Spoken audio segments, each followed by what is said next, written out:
Radical. Welcome to Flea Market Stories, documenting one man's journey into the world of flea marketing. I'll have to get by this so I could do installments on this past Saturday and Sunday. That was my thought last week. I just got to get through this. I worked 11 days straight at the main job between two different locations. I kept uploading to YouTube. Not as much, admittedly, maybe barely one upload a day. And I prepared and did flea marketing on Saturday and Sunday. It was hell week. It was just hell on me, my freaking body. I just didn't have a lot of sleep. And I say that knowing that a lot of other people go through a lot more than I do. So maybe not hell week, but heck week. Heck week, I'll say. Could be worse.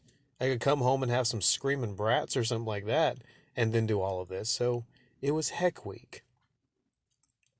I can't honestly remember a whole lot of what happened. I remember there was a lady to the left of me on a Sunday. Very sweet lady. She bought a lot of stuff from my dollar table. A lot of stuff. So sometimes I get lucky with that table. A lady to the right of me that usually I sell pots to. The one that kind of haggles, the old lady that haggles. I had a situation with her. See if I can remember this correctly, okay? Now, she doesn't speak that good English. We're good right now, but it was really kind of contentious because, you see, I had these little things for potted plants. You ever see the ones that have this slim bottom and then they go out into a V at the top? Well, they blow over really easy, and that's the weak part of that. And I was going to ask her, I think, what'd I say? I didn't say 2 for $4, did I? I was like maybe $1 each. I'm not sure.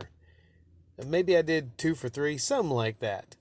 And she was offended and disgusted at that. And she's like, no, 2 for $1, 2 for $1, So she was, shaking her head, 2 for $1. And then I got disgusted because she was disgusted that I seemingly, wanted them high. And she explained to me the best she could, using her hands that they fall over in her truck.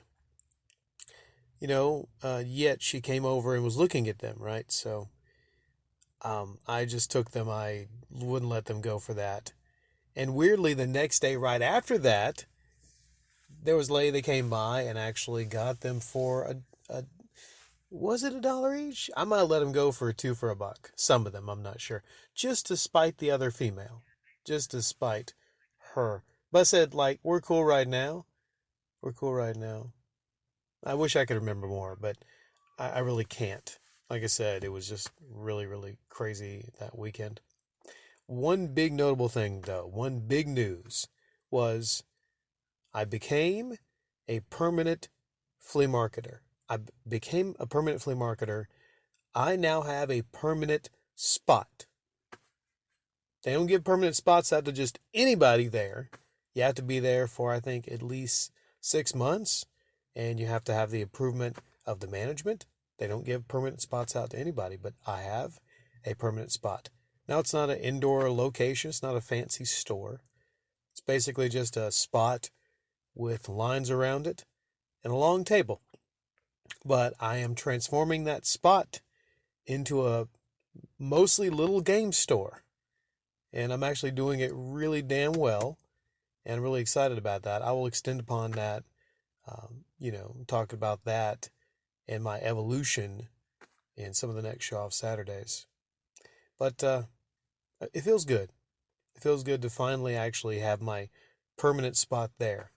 Why is it important to have a permanent spot? Well, other than, there's not bragging rights. Yeah, you just got here. This is my permanent spot. Stay in your lines. Stay in your lines. This is my lines. But it's very important to have a permanent spot for the security. And as long as you show up, you just got to go by the office and pay your money once a month. You don't have to worry about going back and forth to the office or worried if you don't have a spot or whatnot, because usually you have to reserve it 2 weeks ahead. But I don't have to do any reserving now. No worries. As long as I pay my rent there at the end of the month, I have that spot. I say rent, it's not like I could, sleep there. Then I have a home and everything. That's kind of funny.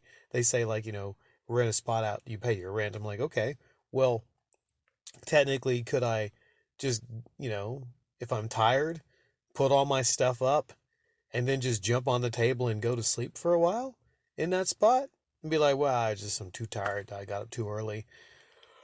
I'm too tired to be driving now. So you just get your pillow and just land on the table. And then there might be people coming by like, what is how much is he? How much is a radical Rick?